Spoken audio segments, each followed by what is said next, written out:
Welcome to the San Francisco Public Library Commission meeting for September 19th, 2024. The time is 4:30. I'm Margot Schaub, and I serve as the Library Commission Affairs Analyst.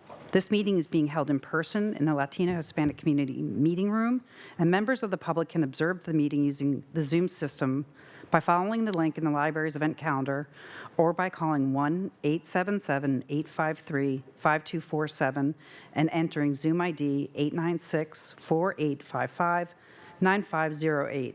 Members of the public who are attending the meeting in person may provide public comment for up to 3 minutes for each item on the agenda.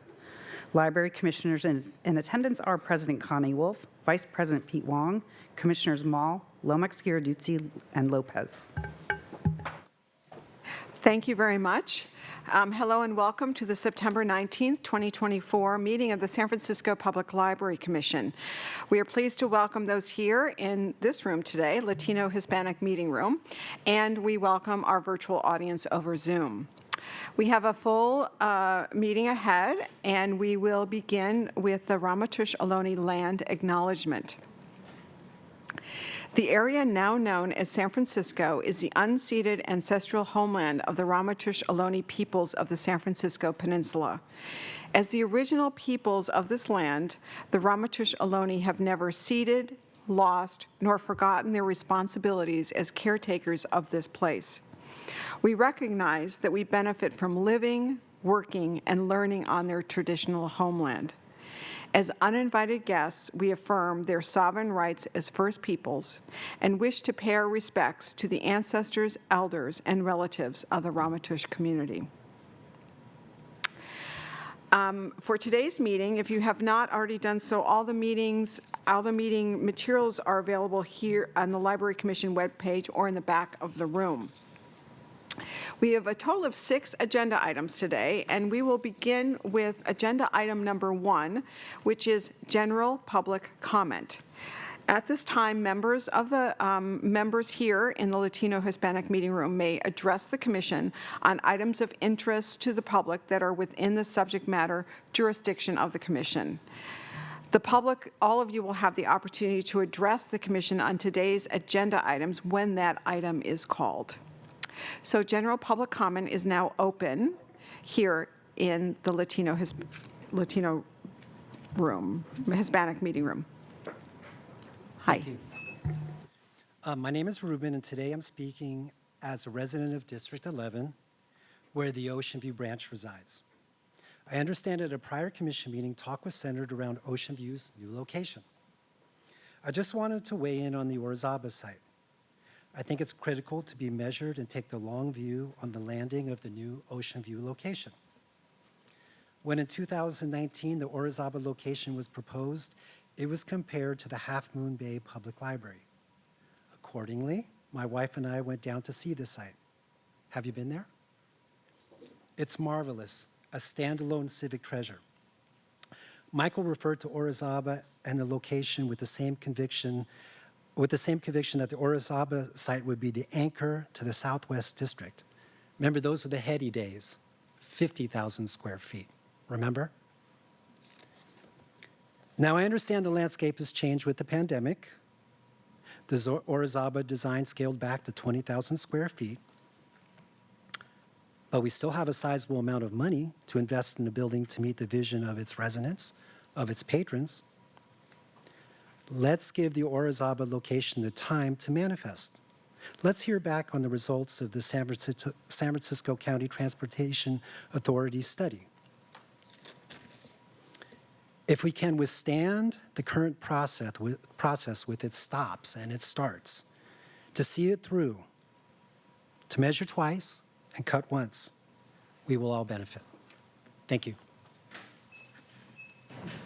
Thank you. Any further public comment?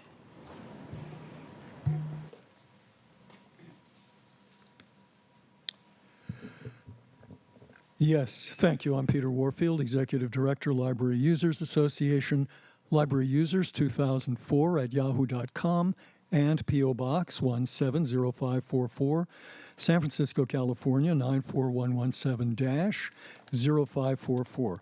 And I say those things so that people can, if they're interested, get in touch, make connection, especially if they're listening remotely. They know how to get in touch with you, but not necessarily with me if they're especially not here. There was a very nice ceremony today, the grand opening, the unveiling of the, excuse me, the unveiling of the poet and writer Maya Angelou statue, if you like, on the West Plaza of the library facing City Hall. It's a very nice statue, and it's a very nice program that was had. I'm very concerned about a serious lack of publicity for the event. It seems as though it was a unknown thing. If you visit the main library, you walk in the front door, there's nothing indicating that something around the corner, big deal, is happening. There's something about Instagram. When you're in the library, you don't see a thing today about what's going on with respect to the program. The website, the homepage, had an extremely brief announcement. As far as I can tell this morning, I didn't see anything yesterday, and it's already gone by 3 o'clock. It's not on the website anymore. You do have Summer Stride, which is over. You do have on the homepage Summer Stride and Pride-related materials. Long gone as occasions. This occasion wasn't gone around an hour before all mention of it on the homepage was gone. That's pretty peculiar. Again, there's a disparate notification. Those who are connected to library email, for example, have much more information. I've talked about social media, and you continually misrepresent what I'm saying or interpret it as though I'm just chatting about social media. The library is touting social media repeatedly on its flyers for how to get connected with this and that, Tech Connect, and in other ways, without any kind of indication about the serious dangers that the Surgeon General, among others, Vivek Murthy, has said requires action by civic agencies to warn people about the serious problems of Facebook and others like Twitter, serious problems to the mental health of kids. Thank you. Thank you very much. Any further public comment?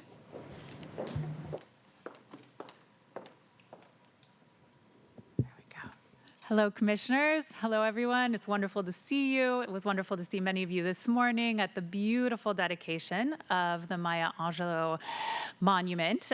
Congratulations on a beautiful, beautiful ceremony. My name is Emily Garvey. I am the Executive Director of Friends of the San Francisco Public Library. We have some other wonderful Friends representatives in the House tonight, and I will just make a very brief comment, which is to share the exciting news that we have a new development director at Friends. Jessica Parker has joined us last week, and she shared with me that she is very disappointed not to be able to be here tonight. She is so excited to be a participant in the organization and the life of the library and to raise funds for your extraordinary work, and she will be in attendance next month. Jessica comes to us from Chabot Space and Science Center in the East Bay, where she was the head of development. She previously worked in San Francisco at the Exploratorium for many years, and before that at the UC Berkeley Botanical Gardens. So she comes with lots of relevant experience to our collaborative work in events, major gifts, grant writing, community engagement, and marketing and outreach as well.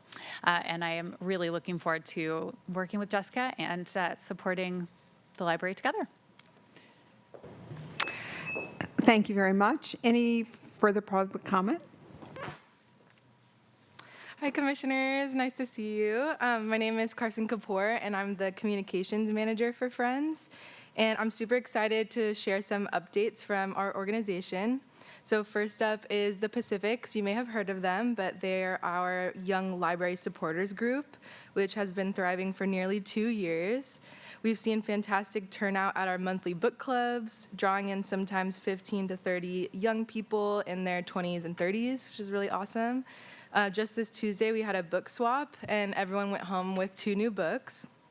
And this Sunday, we're hosting a Read in the Park Day at 10:30 a.m. outside the Marina Branch Library. So if anyone wants to join, you can come. Secondly, our book operations team has launched a new pop-up book sale, and this is in our garage during business hours, during the weekdays. And this has basically been encouraging local passerbys and people in the neighborhood to come interact more with our organization. And it also allows book donors to see how their donations may be resold one day and go to benefit the library programs at SFPL.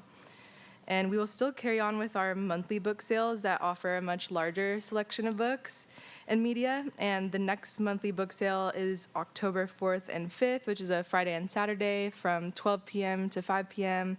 And that's at our donation center, which is 1630 17th Street, San Francisco. Thank you very much. Thank you very much.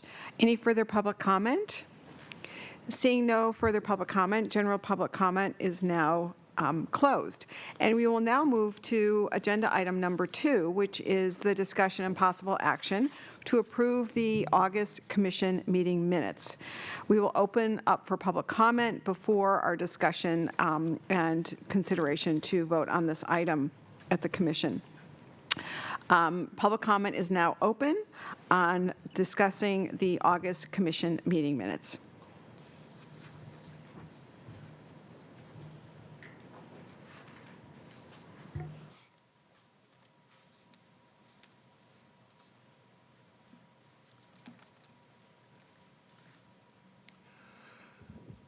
Peter Warfield, Executive Director, Library Users Association, Library Users 2004 at yahoo.com, and P.O. Box 170544, San Francisco, California 94117-0544. I wasn't able to spend as much time as I would like on commenting because the agenda packet that I was mailed was incomplete, did not have a complete minutes, did not actually have a complete agenda, just a stapled together material that is a part of the packet, which actually misrepresents what the minutes look like and what the agenda looks like because it provides a partial view without indicating that it's a partial view. The minutes are unfortunately not representing or summarizing as required what I have said on a number of ways. With respect to what information I provide about contact information, that seems to be only provided once, even though I say it every time I speak. Second, with respect to public comment, you haven't indicated the connection that I make between your touting of social media without any comment at all except exclamation points and get social in multiple places, for example, on your at the library publication. You talk about now, at best, toxic effects of social media. You don't mention ever Facebook, which specifically has been said is by Frances Haugen at Congress almost 3 years ago, prioritizes profits over safety.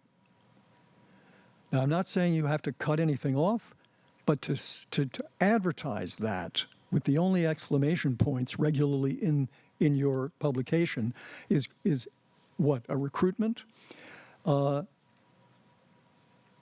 concerned that you're touting something that has serious toxic effects that the Surgeon General Vivek Murthy and others have said are serious problems for teens and internet, other problems as well. Item number 2, Peter Warfield said his public comments are censored. I spent 3 minutes talking about, as usual, what I think specifically I said that you've left out or shaded in a way that's inaccurate. What you've provided is a short sentence that's essentially an evaluation or a negative judgment. No details at all, summarizing what I actually said. On item 3, I said it's the library's touting of electronics, which not everybody has access to. Leaving that out makes it sound like I'm talking about somebody touting something that I disagree with. These are examples of misrepresentations that you never seem to even respond to or try to fix. Thank you very much. Any further public comment on item number 2, review of the August meeting minutes? Seeing there's no further public comment's closed, and I turn this over to the Commission. Would someone like to make a motion to approve the minutes of the August Commission meeting? I move to approve the minutes. Do we have a second? Second. We have a motion from Commissioner Huang and a second from Commissioner Lopez to approve the August meeting minutes. And I'll take the roll call. Commissioners, please say aye or no when I call your name. President Wolf? Aye. Vice President Wong? Aye. Commissioner Mall? Aye. Commissioner Lomax-Giraduzzi? Aye. Commissioner Lopez? Aye. The motion passes unanimously. We will now move on to item number 3, which is we're looking forward to. After so much planning, we will have our first of what I expect to be many updates on the strategic planning process, and I turn it over to City Librarian Michael Lambert. Okay. Thank you, President Wolf, and good evening, Library Commissioners, Library staff. Appreciate this opportunity to bring an update regarding our efforts to implement Vision 2030 and operationalize our new strategic plan. As you may recall, in March, the Library Commission approved the revised mission statement for our bylaws and conferred your support for the new vision, mission, and strategic priorities outlined in our plan. As previously discussed, though Vision 2030 is our new strategic plan, it is in some ways more of a strategic framework. We've outlined a 6-year time horizon to realize the vision for a more democratic, equitable, and vibrant San Francisco, including some key signature initiatives. However, library leadership was cognizant all along that more work would need to be done to go into work planning to make this framework actionable and measurable in how we'll assess our results and impact. Our team has been busy the past few months getting organized for bringing this plan to fruition and moving the organization forward with short and longer term planning in mind. As we embark on this year 1, I'm heartened by all we accomplished the last time we were in this position. In 2016, at the direction of then City Librarian Luis Herrera, we rolled out a 5-year strategic plan that witnessed numerous major goals and initiatives being successfully carried out over subsequent years. Some of the highlights of that earlier plan include eliminating overdue fines from our service model, implementing RFID technology, initiating major capital investments for our Mission, Chinatown, and Ocean View branch libraries, and renewing the Library Preservation Fund, among other goals. Today, you'll hear from Dolly Goyle, our Chief of Public Services, as she outlines FY25 activities for the current fiscal year. You'll also hear from our partners from the Controller's Office, the City Performance Unit, who have graciously agreed to support our implementation efforts. We have Alice Kassinger, Project Manager, here today. She will introduce herself a little later and provide an overview of how City Performance will be helping us to organize our work for the out years. And at this time, I'll turn it over to Dolly. Thank you. Good evening, President Wolf and Library Commissioners. I'm excited to provide an update for our Vision 2030 strategic planning work toward a democratic, equitable, and vibrant San Francisco for everyone. I want to reflect on how we got here. It's been a long journey. When I joined San Francisco Public Library, we were planning our high-effort community engagement, and a year later, here we are. After going through community and staff feedback and all of the data, we finalized our new Vision 2030 plan in March this year. The leadership team then worked on dissecting all of the initiatives outlined in the plan during the spring to create a focus for what we want to accomplish this year and measure our outcomes. At the end of July, our public services team came together to take an even deeper dive into specific areas of focus from the public services perspective. And in August, we shared those areas of focus with staff. Today, I'll give you an overview on some of those initiatives that we're working on and what we're planning to do with our staff this year. So as you know, our new Vision 2030 plan prioritizes San Francisco Public Library as a literacy champion, cultural amplifier, community catalyzer, thoughtful navigator, and resource provider.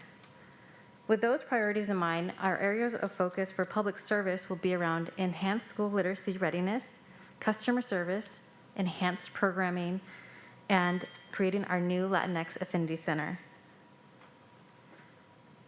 While I will not go into great details on areas of, from our operational team, I wanted to make sure that we do recognize that they are also in tandem focusing on starting a process to obtain a provider to create our new facilities master plan, creating a hub for reviewing and updating our current policies and procedures, reviewing our equity zones with consideration to San Francisco's changing communities, and standardizing our recruitment efforts and processes.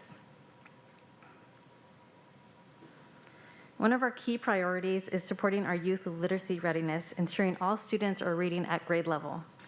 We are embracing the science of reading method with evidence-based research that emphasizes key areas such as decoding and comprehension, and looks at key instructional components like phonological awareness, phonics, fluency, vocabulary and language, and text comprehension. Luckily, we already have an amazing program in place that uses these same concepts, the FOG Readers Program, which is led by the Bridge team through our Community Programs and Partnerships Division. Internally, we're going to be working on expanding staff understanding of the FOG Readers programs throughout San Francisco Public Libraries, along with sharing available alternate resources for youth who need literacy support, including enhancing our collections of materials, and we're also looking at ways to support after-school time with literacy-focused programming. Externally, we're working on expanding our promotion about the FOG Readers program for both tutors and learners, as well as the rest of the community. We're also investing efforts into reimagining our customer service and outreach trainings for staff, especially since the way the community uses the library has changed after the pandemic. We are collaborating with the Human Resources team to bring back training on customer service in this post-pandemic era, which will be revised from the prior service excellence training and focuses on being library champions for our communities and how to better share our services that the library provides. We are in the process of looking for training and development opportunities for staff as well, so we can all learn together and continue to build our skills and have a shared understanding of the base level of services that the community should be aware of. Lastly, we're working on improving our onboarding so we can ensure all staff know who to connect with within the organization when we're helping the community. As you know, our organization is very large. We excel in creating programs for communities, and we are focusing on enhancing the great work and efforts such as the Read to Recovery programming, expanding our collections to more locations and offering materials in more languages. We're also looking at how to improve how we capture data on this program, including how we track success with our partners and how we can best capture qualitative data on impact. We will look at engaging our community members from all backgrounds and life experiences, and we're looking at how we can also bring back a new version of this program called the Living Library or Human Library. And this program really uplifts the diversity of San Franciscans and is an outlet to share our rich culture and experiences. Additionally, we're going to continue to build up the Youth Engaged in Library Leadership program, also known as YEL, and look at available pathways to enhance our youth workforce development efforts at all of our locations. And finally, we're going to also increase our outreach for our Promotoras programming, which is a growing program and finding success in our current communities. And we're going to involve more staff in expanding that work, including our affinity centers. Speaking of affinity centers, we are excited to prioritize the launch of the new Latinx Affinity Center here at the main library.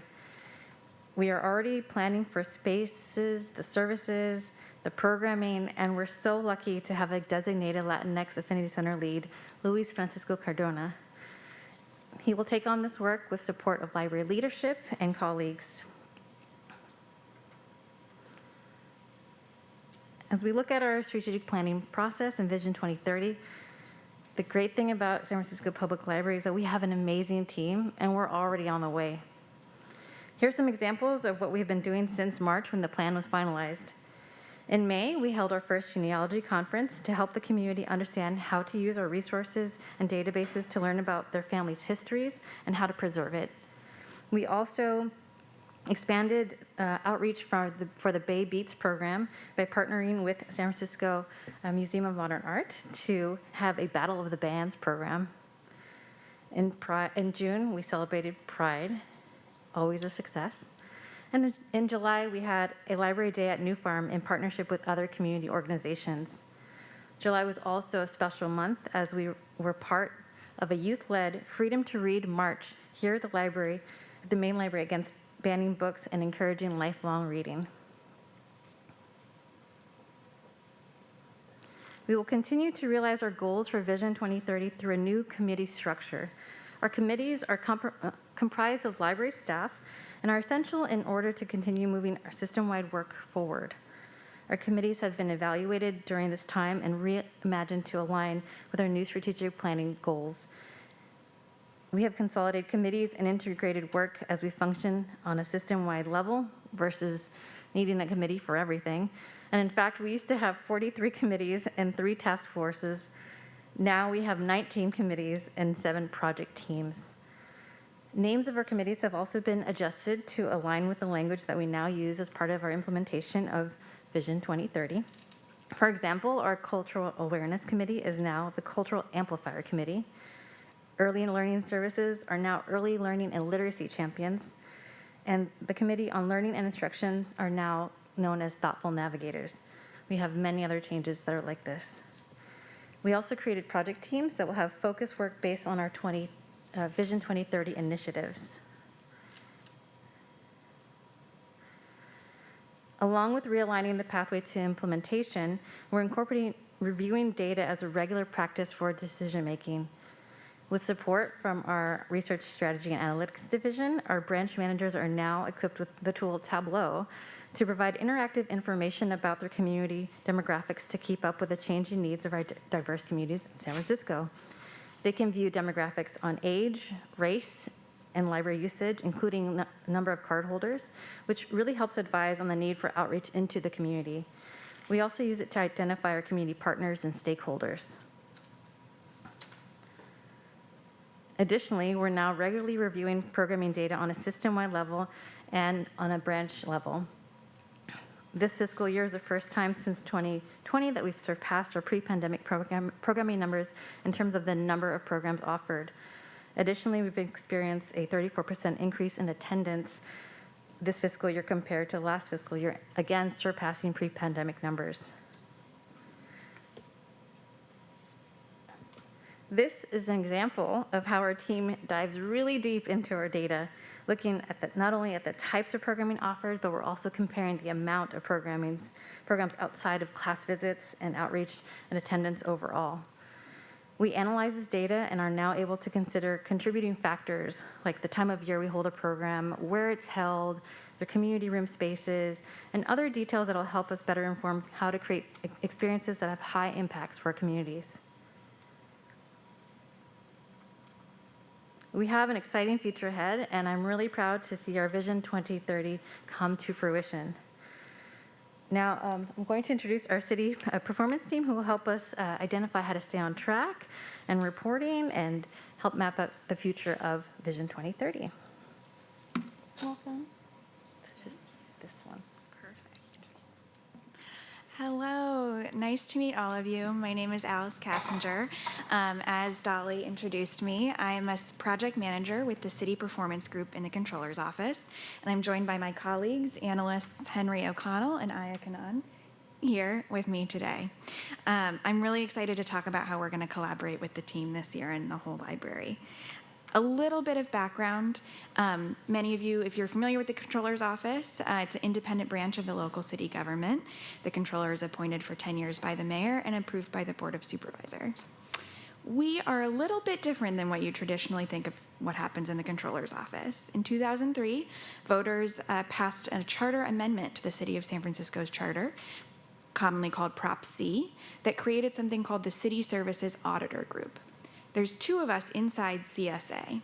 There's the auditors, which do traditional financial audits, among others, and there's us, City Performance. Sorry, just showing the slide. Got a little behind. So what we do is we support city departments in making transparent, data-informed decisions. We help city departments align their programming with their resources, and we provide departments with the tools they need to innovate, test, and learn. In some ways, we're a little bit like an in-house consultant group. So we have a history of collaborating with the library. I will also mention in the proposition, our funding was also delineated. So the budget of CSA is 0.2% of every department's budget. That's mandated and it comes out through the budgeting process. So we have, our budget sits there and we think about how to best give it back to the departments who contribute to us. And we thought that this was going to be a really great use of the resources that we have. In the past, we have collaborated with the library on several efforts. I won't read every word that's on the slide, although open to questions. We have provided support for the most recent fabulous strategic planning efforts you guys have gone through. We've also worked with survey firms to conduct surveys and combine our own data analysis to help with the open hours projects that happen semi-regularly. And we've helped put together some reports looking at the outcomes of the various branch library improvement programs that you guys have been committed to for the past several years. So now we come to our project that we're about to embark on that I'm very excited about. As I'm sure you're all aware, the Vision 2030 plan is very visionary and very ambitious. It's impressive and exciting, but it's going to be a very heavy lift for everybody involved over the next 6 years. Because of how ambitious it is, right, there's so many moving parts and so many staff that will be involved, and we want to help make sure that our vision can be implemented. And so we're here to help translate these really high-level ambitious goals into action on the ground. What are the tools that folks need to help them feel like they have the support and the structure that they need to implement the programs that are outlined in the strategic plan? So we're going to just be providing some consulting and recommendation on good tools to begin integrating into existing processes. We're also going to be helping think about how can folks really easily and transparently update others on their progress, including you all. We're splitting the project into 2 phases. The first phase is really thinking about that structure that I talked about. What are the tools we need? What are the roles and responsibilities of anyone who's overseeing a certain initiative? How do they know what kind of other folks they need to draw in to make sure they're getting the viewpoints and diverse set of perspectives to make sure the program is really reflective of the community that they're trying to impact? We're thinking about what kinds of meetings will happen and how can we ensure transparency for all staff, the commission, and the community throughout this process. Phase 2 is a little bit more concrete. It's more of a roadmap. There's a lot in the plan, and it has to be at some point prioritized and placed on a timeline. What do we need to do first in order to get to, what is plan A in order to get to plan B? So we're going to look through all of the things that have been brainstormed in the strategic plan and outside of it and help the team come together to have some conversations about priorities, timelines, owners, and stakeholders. We've just started embarking on the project, so we really have been putting the plan together over the past 2 months, and we're ready to start with phase 1. So we're going to start with some focus groups, talking to staff, understanding what happens now, so we can also brainstorm what the future looks like with them. Throughout the way, we're going to be as inclusive as we can with the users of our tools. We're talking about folks in leadership, in management, public services, and we certainly will be sharing the progress and the outcomes with you all as well. We're going to be interviewing folks, creating dynamic, interactive workshops, and using the brain power of our analysts behind me to do some independent thinking and recommendations as well. Thank you so much. I really look forward to it. Thank you, Alice. Thank you, Dolly. Thank you very much. That was really exciting, and the launch of something I think is going to be fantastic for the whole city. We will now open up for public comment before we have commission discussion on this item. Public comment on the discussion on the strategic planning report is now open here. So if there anybody here who would like to make public comment, the time is now.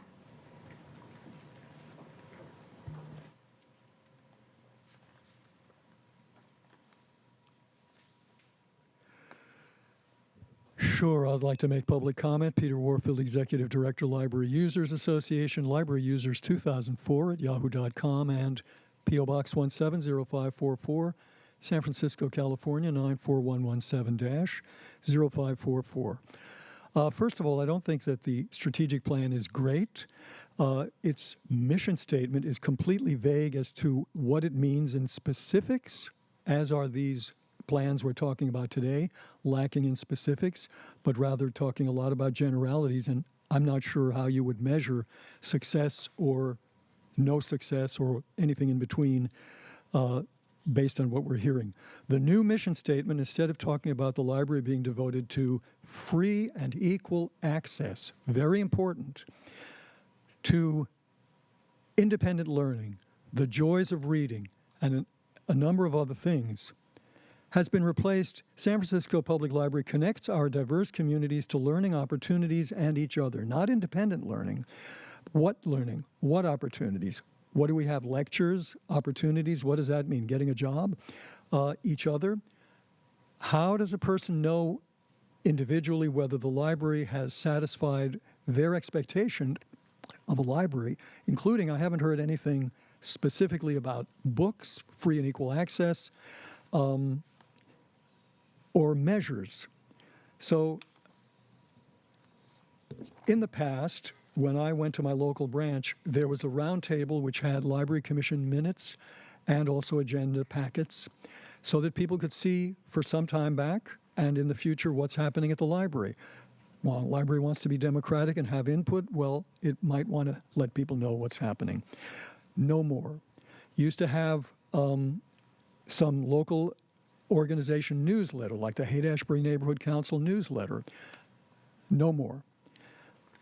Those things, I think, would certainly be connecting people to communities and understanding what they're doing, but we don't have that anymore. We've been going in the opposite direction, not sending out fully complete agenda packets. On the door of the Coretta Auditorium, I found no information about this unusual location and actually had to help a commissioner to find where this meeting was tonight in one aspect. You talk about transparent data-informed decisions. There's some basic information. Basically, I don't see anything that is talking about specifics. What is an inclusive process? You ignore what I say at the commission meetings and screw up the minutes so that they're incomprehensible. How is that an inclusive process? What about books? What about access to people for electronic programs and the like? Thank you. Thank you. Any further public comment on this item?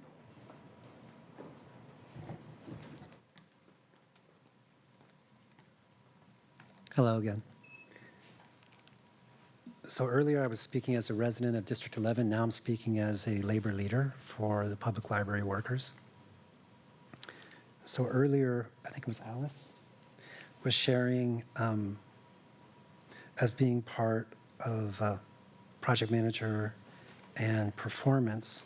We just would like to know, I don't know if you speak to this now or later, what role are you going to be reaching out to our workers to find out when you're doing a review of this entity and this new goal that we're building toward? How much are we going to be engaged in the process? I think it's critical. I know, Randy, you did this in 2016 when you, I don't know if it was in that venue, but you looked over the library workforce, as I recall. You could probably speak to it. I remember when you gave a wonderful presentation in the Court Auditorium.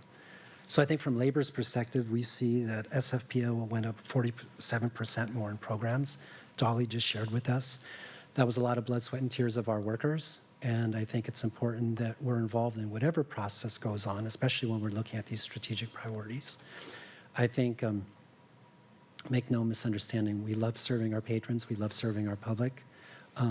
We're committed to it, like all of us here. I think regarding that, there are just certain pieces that we want to keep in mind when we're creating safe space, when we're creating literacy, when we're creating outreach. We want to make sure our places are safe. And there are just a lot of pieces that go into it. So we love a dialogue that is critical for us in the labor camp. And I just wanted to share that. Thank you. Thank you very much. Any further public comment?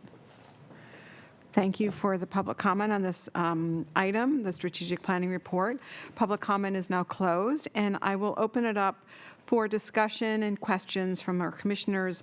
I just want to begin by thanking Dolly for her comprehensive presentation. You might want to, I suspect there might be a few questions or comments, and I also want to just extend our gratitude and thanks to Alice and her colleagues from the Controller's Office. It's great to know about the city performance team, and really appreciate your making the time to be here with us tonight. So I open it up to any comments, questions from fellow commissioners. Hi, Dolly. How are you doing? My question was around Phase 1, the structure that is in place. And this is also for Alice as well. You had said that so much is already underway. Can you talk a little bit more about how you will move into this Phase 2 roadmap and what the time frame is that we actually will move into the roadmap phase? Absolutely.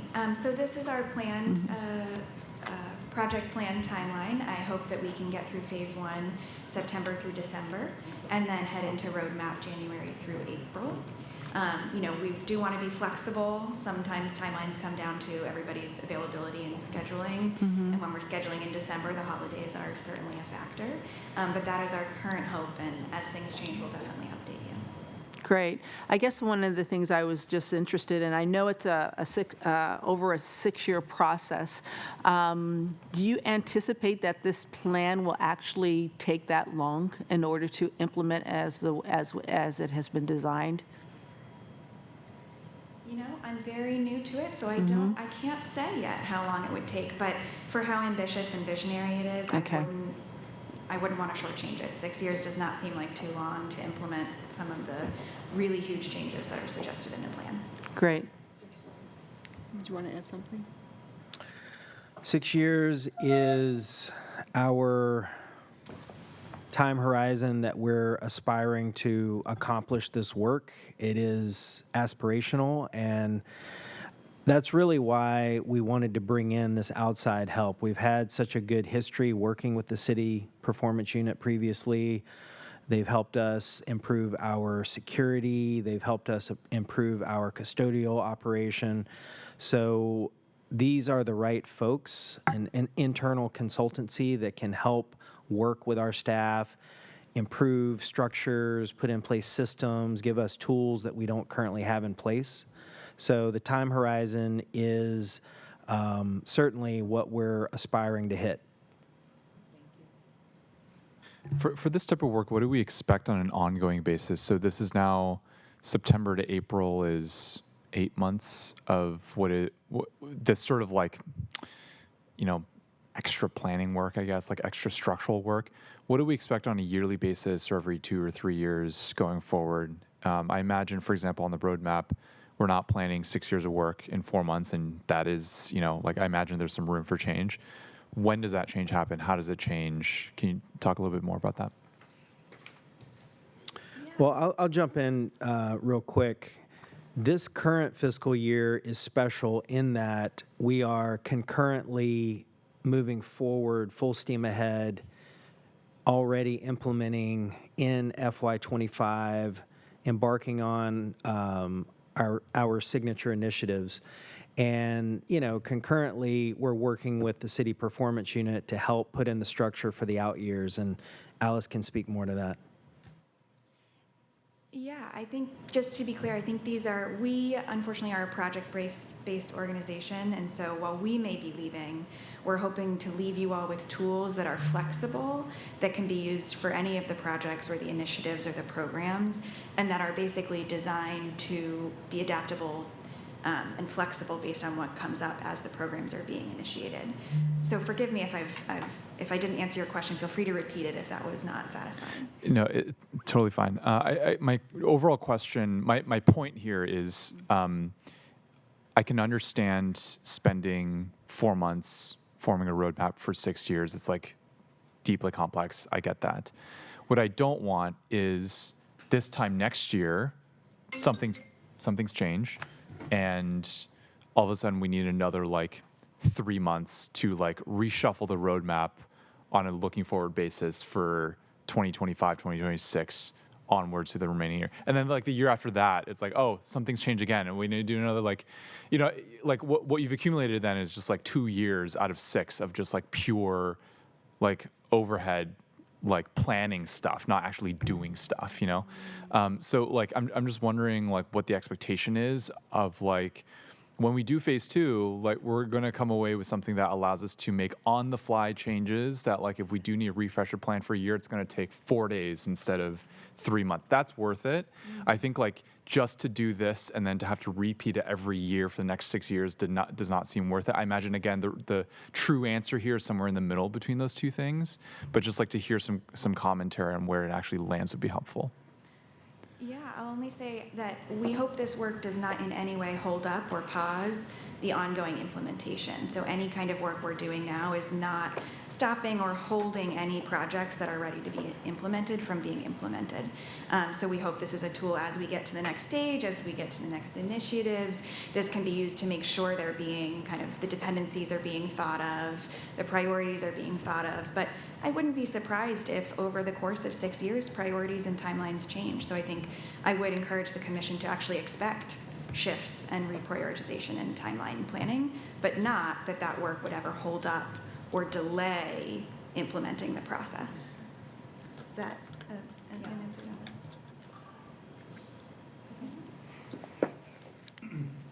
Great point. Good evening, commissioners.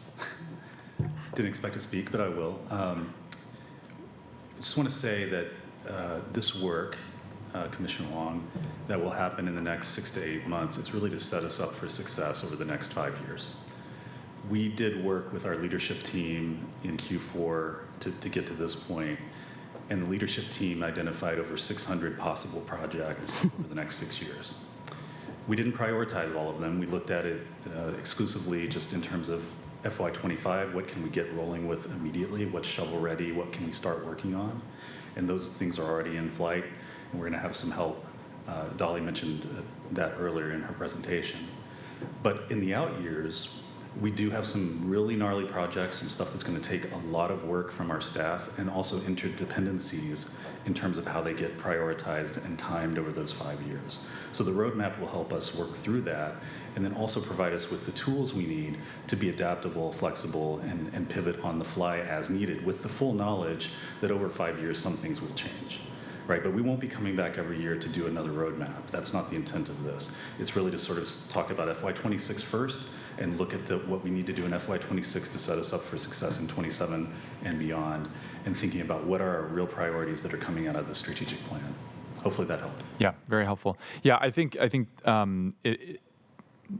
nobody did anything wrong here. That's not what I'm saying, right? Like, I just think it's with this type of thing, everyone has the best intentions right now and like the best forecast, but like just like a weather forecast, by the time you get to the 3rd week, it's completely useless, right? And it's not because like the meteorologist didn't want to forecast correctly, right? It's just like there's a limit to all these things. Here it comes in the form of like a lot of things are unpredictable, like the macro environment could change, like the city government and, all that kind of stuff could change, like all that kind of stuff, right? So I think it's just maybe a challenge for, as we get into this, like on a going basis, to remember the sort of like idea that we had right now, which is like, okay, we did a bunch of work up front and like, all that, and then try to stick with that and not introduce any more overhead as a result. Like, so I don't know if there's like a point to that, but just expressing a general thought. Thank you. Any further questions or comments? I just want to say thank you very much. I think that as part of this roadmap and structure, it'll be really exciting to see how you will come back to us on a regular basis. I hope that you will not only share the successes of what you're doing, but also the challenges, perhaps even failures, so that we can all learn from where you need to pivot and what what we thought was going to work and isn't working. And at the same time, in reflecting on what isn't working, really adhere to what Commissioner Huang was saying, like take 4 days to pivot, don't take 4 months or 4 weeks to pivot, and try and be as nimble as possible. But we know there are going to be shifts, and we want to understand those shifts as much as we want to understand the successes. Sometimes you learn more from mistakes and failures than you do from success. So we're eager to be with you in this and to hear on a regular basis and see how you're going to even report back to us in a regular way. So we look forward to that. So thank you very much. We will now move on to item number 4, which is the discussion on the city librarian's report. So I turn this over to City Librarian Michael Lambert. Thank you, President Wolf, and we do have some reports this evening. I am pleased to introduce our first presenter, Allison Wyckoff, Director of Exhibitions, and Allison has a report on our current exhibition highlights. Thank you. Hi, everyone. Thanks for the invitation to present at today's Library Commission meeting. I will be co-presenting with Megan Merritt, who's the Senior Curator for Exhibitions at the library. Earlier this week, the exhibition team hosted a site visit with an artist whose work will be installed at the Main next year. Mapping Carceral Censorship, the State of California, is a site-specific installation based on ongoing research into books banned in American prisons, intended for display in our atrium next year. In the short time we were in the space, a dozen patrons approached us, curious about what we were doing. One young man had many questions about the project and the practice of book banning. He's a recent immigrant and said he left his home country because his government restricts access to information. The young man wanted to learn more about how he could help stop book banning and inform others about its impact on people in and outside of the carceral system. I've been thinking a lot about these conversations all week and keep coming back to the idea of the power of art to spark conversation and to facilitate dialogue and the exchange of ideas.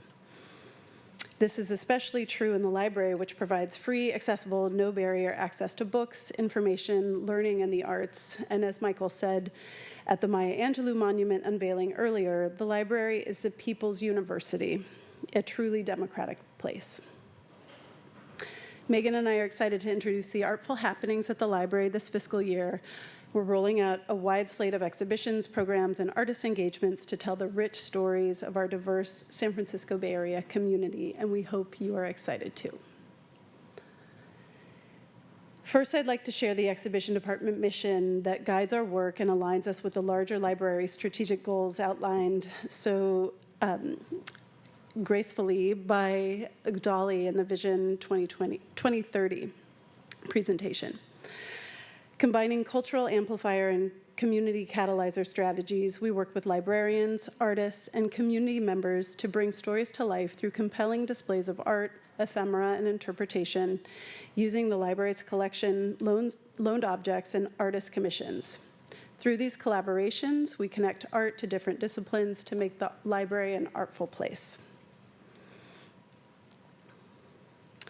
What is an artful library? An artful library gives artists and community members a platform to share their artwork and tell their stories. An artful library provides opportunities for creative expression with workshops and drop-in art making. In an artful library, people see themselves reflected in the exhibitions, and in this case here, you see very literally Gloria standing next to her photo that was taken 50 years earlier. In an artful library, visitors engage with ideas, artists, and each other, and an artful library is a space to build community. So here are some examples of projects we've been working on that embody these characteristics. The Square and Circle Club Centennial Exhibition, developed in collaboration with the History Center, showcases 100 years of the club's legacy of service and is a pillar of San Francisco's Chinatown community. I encourage you to see the show before it closes this Sunday. Playing for Ourselves, Playing for a Revolution, a history of queer and feminist punk in San Francisco, highlights the legacies of queer and women performers, bands, and scene makers, and celebrates the queer liberation and women's rights movements. The exhibition was curated by our USF Museum Studies intern, Kit Ortega, who developed the show in collaboration with the History Center and the exhibition team. And Megan will talk about the 50 years of art span SF Open Studios when she comes up, so I'll skip this. We've got Chinaman Tycoon, The Life and Times of Liu Hing, which traces the fascinating life of one of Chinatown's most notable residents who overcame systemic racism to become a successful businessman. And this exhibition will span 2 spaces, the Chinese Center on the 3rd floor and the History Center on the 6th. Dear Sister Maya Angelou draws from the San Francisco History Center's recent archival acquisition, Glide Historical Records, to focus on Angelou's involvement with Glide, highlighting her enduring legacy and the impact she had on the church and city she loved. And finally, in collaboration with the African American Center, we'll present a retrospective of Bay Area-born artist Malik Seneferu, who is an integral member of the San Francisco arts community. He's an award-winning, self-taught painter, draftsman, muralist, sculptor, illustrator, and instructor whose work ranges from small to large-scale paintings using bright colors and bold African patterns. The retrospective will be the library's feature more than a month exhibition next year.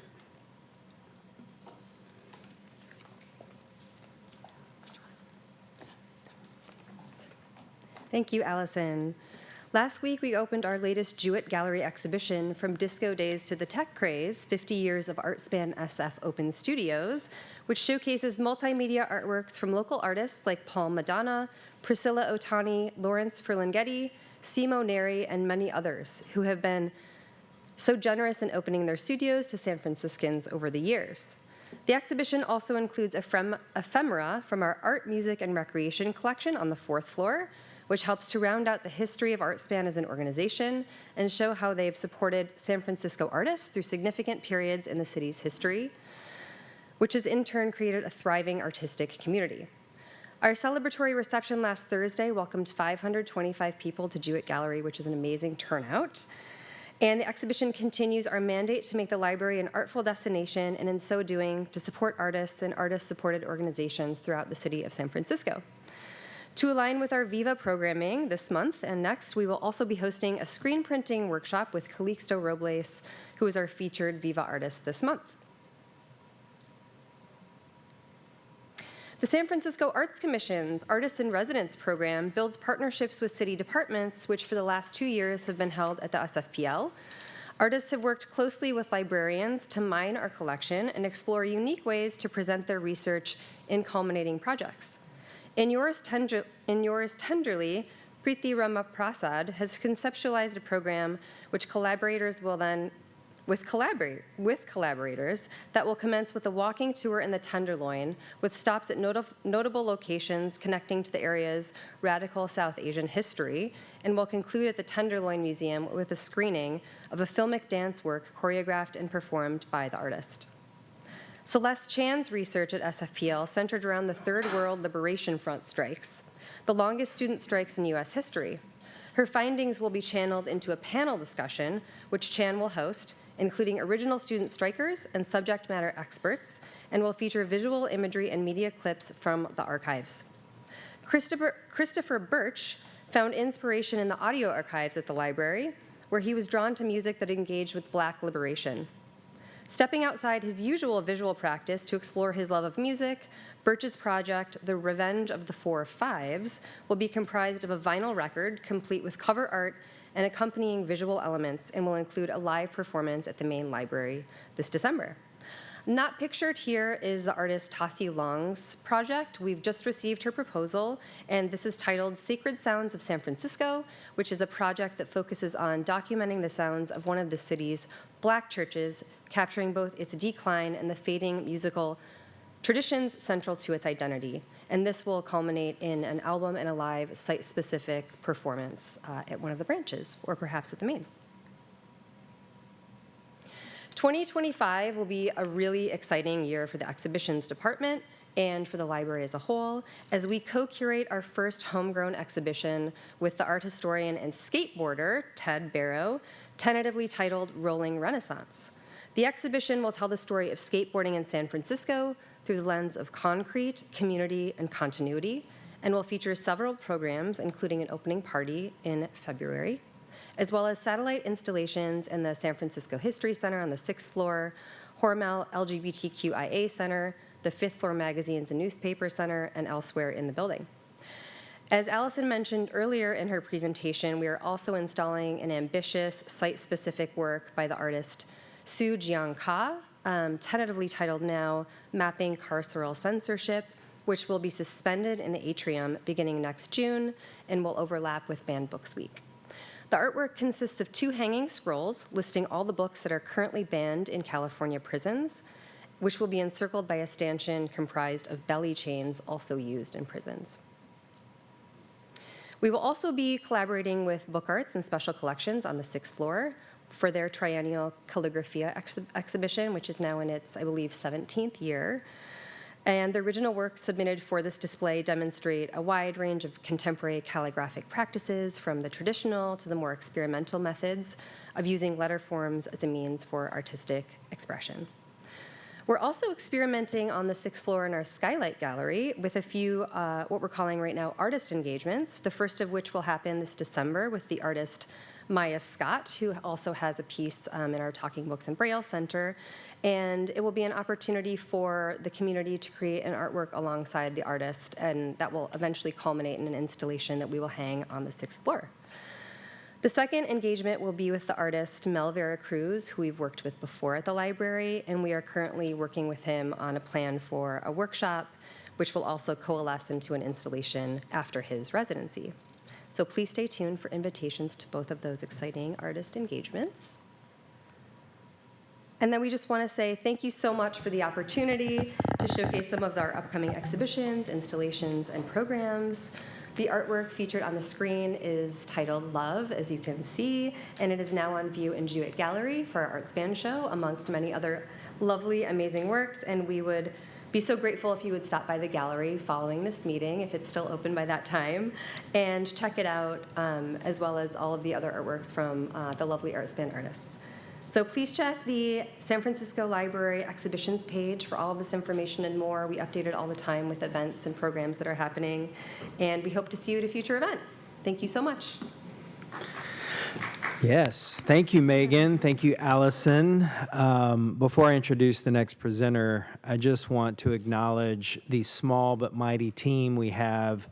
They're doing phenomenal work, and in a city and county that has so many world-class cultural institutions, they are punching above their weight. And I can hardly contain my pride and excitement about some of the exhibitions coming up. I do want to highlight the upcoming Maya Angelou exhibit and just reinforce the fact that we were extremely fortunate to take possession of Glide's archives, which are now in the San Francisco History Center. I had an opportunity to thumb through with white gloves just the other day and see some incredible images of Maya Angelou with Reverend Cecil Williams and our former poet laureate Janice Mirikitani in their much younger years. And some of the primary sources that we have are just phenomenal. I'm looking forward to showcasing that. This exhibit right outside, currently in the Jewett Gallery, I can't rave about it enough. There is an exhibit called Books Incarcerated, and it is an antithesis of a little free library. So we have Banned Books Week just around the corner, so you definitely want to check that out. And then, of course, the skateboarding exhibit. Can't wait for that. So super excited. And with that, I'm going to introduce their fearless leader, our own Chief of Community Programs and Partnerships, Michelle Jeffers, to share about our exciting announcement recently about the new Poet Laureate. Thank you, Michael. There we go. I forgot what screen. I'm so delighted to be here with you all to announce, if you haven't heard yet, our San Francisco has selected its 9th Poet Laureate, and it is Jenny Lim, who was a finalist many years in a row before this, and so I'm so delighted to finally get to have her become our Poet Laureate. Jenny was named the 9th Poet Laureate by Mayor Breed on Friday, September 6th, with a ceremony at the Old Main Library at the Asian Art Museum Samsung Hall. She was surrounded by her family and friends, and there was so much love in the room. It was a really lovely event. Jenny was the former SF Jazz Poet Laureate for several years, and so as part of her announcement event, she wanted to be accompanied by jazz, and so she had invited the saxophonist Francis Wong and the Del Sol Quartet to accompany her and to entertain the room for the ceremony. And it was just really a very different kind of press conference, I would say. As you may have noticed, there was plenty of media coverage about Jenny's appointment. It was, of course, very significant because she is the first Chinese-American poet selected for this role in San Francisco as the 9th Poet Laureate. I also want to note that it was months in the making with very careful deliberations about the selection of Jenny.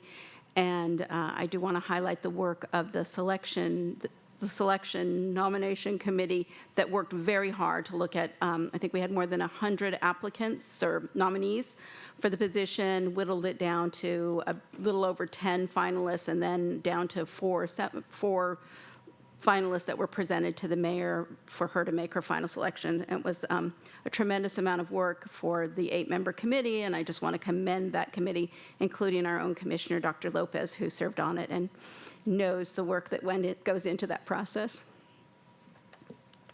I also wanted to highlight, this is a poem one of 2 poems that Jenny read at the announcement ceremony. It's called Mother Tongue. I'm not going to read it for you, but I did want to mention that Jenny, again, as the first Chinese American, her parents are from Tuishan in China's Guangdong province, and she grew up speaking Tuishan dialect with her late mother, who never learned to speak English. And I thought this poem was so beautiful in talking about immigrants coming to the United States. Jenny very much considers herself a descendant of the Angel Island immigrant poets. Her own parents, her mother immigrated and was detained at Angel Island in 1935, along with Jenny's elder sister. And the poems at Angel Island, as you may know, were written in a classical Chinese style. They were only discovered in 1970 in the former barracks at Angel Island. And Jenny actually worked with her co-editor, Him Mark Lai, who you might know as the namesake of the Chinatown Branch Library, to translate the poems into English. And there's Jenny with Mayor Breed. One thing that we got to learn when Mayor had her private meeting with Jenny was that they lived in the same public housing project in San Francisco, and they went to the same high school. Not at the same time, but there was this beautiful connection between the 2 of them that was really lovely to learn about and see them sharing their shared experiences. Thank you. Thank you, Michelle. And Michelle is so modest, does not take any credit, but she has done so much hard work in organizing this Poet Laureate selection process. So thank you so much for all you did to make this happen. And in closing, I want to, yes.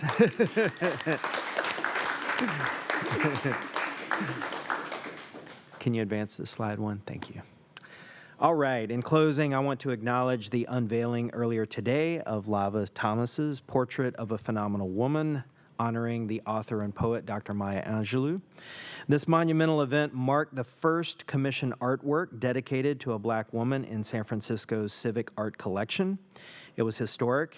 It was also the first public monument to come into fruition in fulfillment of the legislation that was passed in 2018 requiring greater representation of women in the public realm in San Francisco through the works of art on city property. It was a beautiful morning attended by Mayor London Breed and San Francisco Arts Cultural Director Ralph Remington, as well as numerous other commission leaders, including our library commissioners. We had our Council of Neighborhood Library members in attendance as well. And I also want to acknowledge the contributions of our Library Commission, who supported the selection committee, who identified Lava Thomas as the chosen artist for this project. Commissioner Mall and President Wolf supported different stages of this selection process that netted us this incredible monument. And of an iconic presence in our nation's cultural and literary history.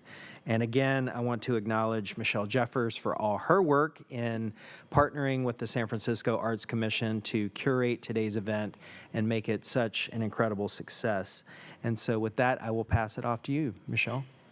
Thank you, Michael. And I won't repeat any of that except to say that Lava Thomas's artwork is so exquisite, and I think, as you know, about the Vision 2020 of having more women represented, that if we don't see ourselves reflected in the artwork that our city feels is important, that our daughters and our granddaughters and our nieces and our mothers also won't see their importance. So I'm just so proud to be part of this. I'm proud to be with all of you who made this happen. So thank you.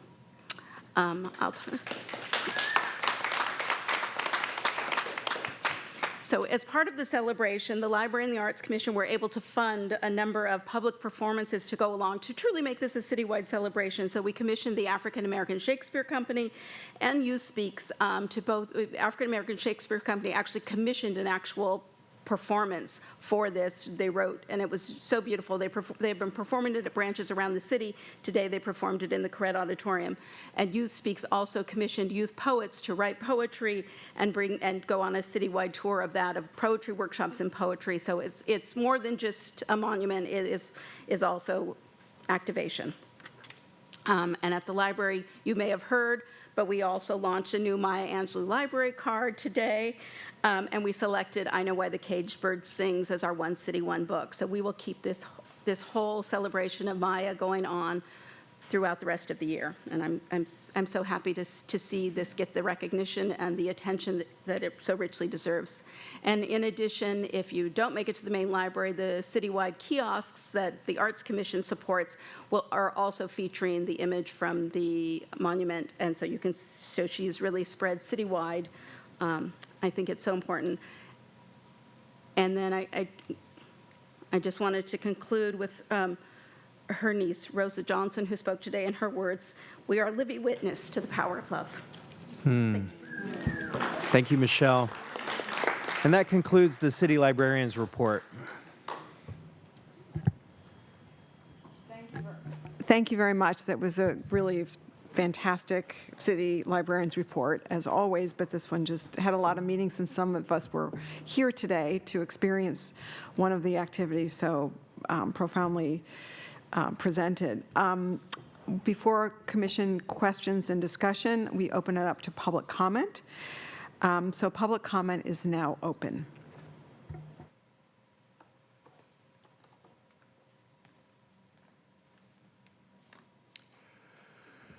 Peter Warfield, Executive Director, Library Users Association, Library Users 2004 at yahoo.com, and P.O. Box 170544, San Francisco, California 94117-0544. It's nice to see one of the commissioners smiling, and I'm always really glad to hear about what is going on at the library with respect to programs and, for that matter, anything else. As I sometimes say, I'd certainly like to hear more about books and what's happening with books, but that's what's not been discussed. I guess I haven't heard it said, but I think it's a very beautiful monument to Maya Angelou, and also the incorporation of the image of a book in 3 dimensions and quite high as an integral part of what has been placed on the, I don't know what you call it, the terrace facing City Hall, but the sort of grandest entrance of the library that we have on the 3 sides that are open to the public. I only wish that there were more tie-ins with respect to, for example, what she has written, maybe a book list and a description of each book. The library certainly has a lot of material from Maya Angelou, including one that was recently ordered and hasn't yet arrived. I was surprised. I said, wow. The description was that it long has been out of print, but I'm surprised that it hasn't been in the collection already. In any case, I'd also think it would be interesting and worthwhile to let the public know about the whole thing. I've talked earlier about what I think is really quite shocking lack of publicity on the webpage and on paper, and in other ways at the actual locations of the library where everybody who comes can also know about this new installation. And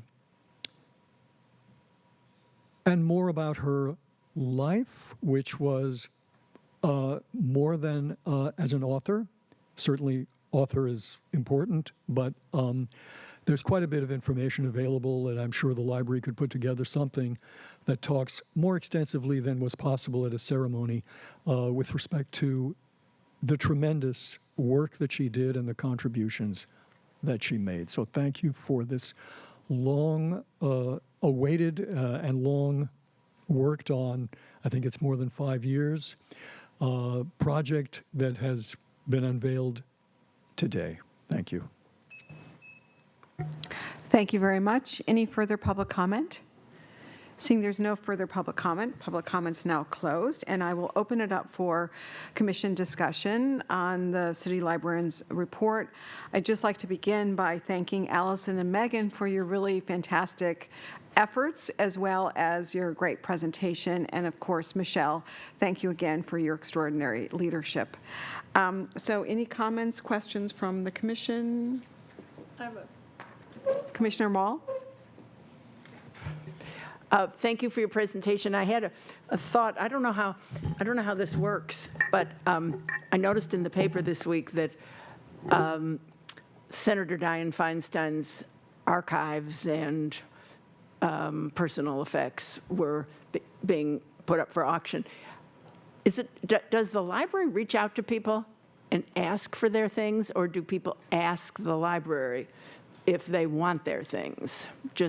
That's just a point of, It's just a mostly question. the latter. However, we do have a new city archivist here, and I'll just take this moment to introduce Adrian Story.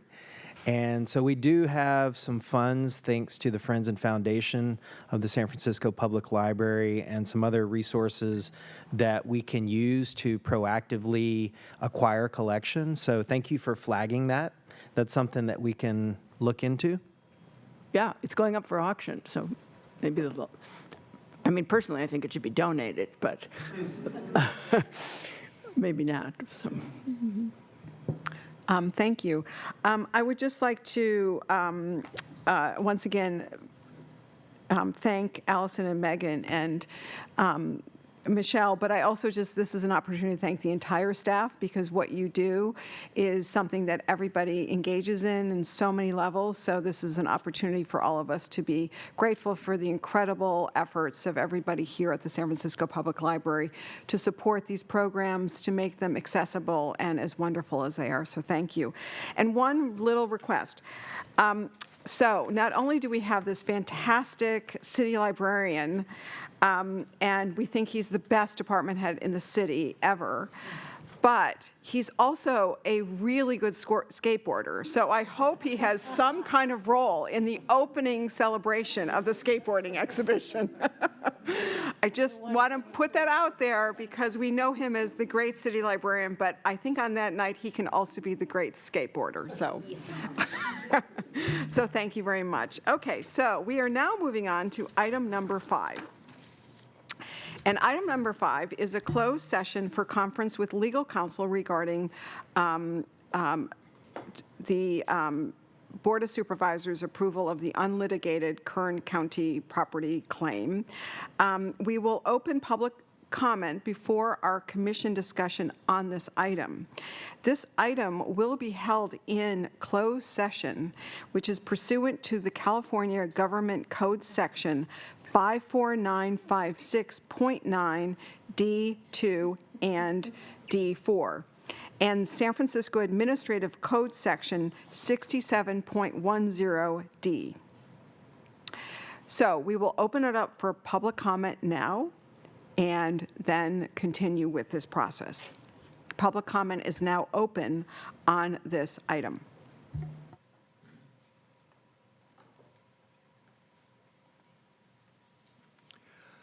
Peter Warfield.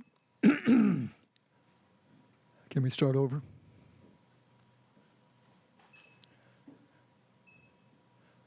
Peter Warfield, Executive Director, Library Users Association, Library Users 2004 at yahoo.com, and P.O. Box 170544, San Francisco, California 94117-0544. I think there's a problem with transparency here with regard to what actually is going on and what it is that you're having a closed session for. It's my understanding that under open government law, what your counsel advises you with respect to legal matters can be kept confidential, but it's not clear what it is you are consulting your legal counsel about. It says here, anticipated litigation as plaintiff, city to transfer certain real property in Kern County bequeathed to the city by the Furman Trust that has previously generated revenues for the Rec and Park Department and the library to Chevron. Chevron to perform all environmental remediation and indemnify and release city from liability. So what are we talking about? The Furman Fund has a long history in this library. It was a quite considerable donation to the library, which you were, as I understand it, trustees to guide and make sure was being handled correctly. And it involves property that has oil, which the sale of which would generate, typically, as I recall, about $400,000 a year in income for the city to be used for the acquisition of books on something like labor subjects. So is it getting rid of the property for good and any income that it would provide to the library? What is the library objecting to as what? As plaintiff? To what action is it a plaintiff to? It's not clear to me what the library's doing here, what the library's position is, and so on. And I do think that the public needs to know what is going on, for which you will be getting legal advice, that part of it being something that you can hold in closed session. So I'd certainly think that we deserve an explanation of what is actually happening here with respect to the Furman Fund, and also what the liabilities and potential income are, and whether that's in what way that is or might be affected with respect to what the library's income, for example, or liabilities might be, or the city's. Thank you. Thank you very much. Any further public comment on this item? Seeing there's no further public comment is now closed. And we move to commission discussion and action on item number 5. So we are going to, I would like to see if someone would like to make a motion to hold item 5 in closed session. I move that we move forward with holding item 5 in a closed session. Is there a second? I second.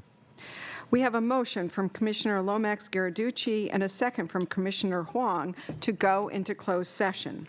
I'll take the roll call. Commissioners, please say aye or no when I call your name. President Wolf? Aye. Vice President Wong? Aye. Commissioner Mall? Aye. Commissioner Lomax-Garducci? Aye. Commissioner Lopez? Aye. The motion passes unanimously. So the commission will now hold a closed session and ask all attendees in the room to exit the Latino meeting room. We expect to be in closed session for about 15 to 20 minutes, and we will not return after the conclusion. We will allow people back in.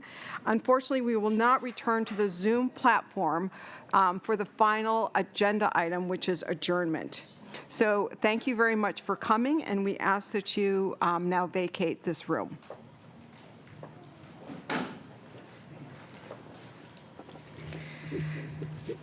We are reconvening an open session for item 5D.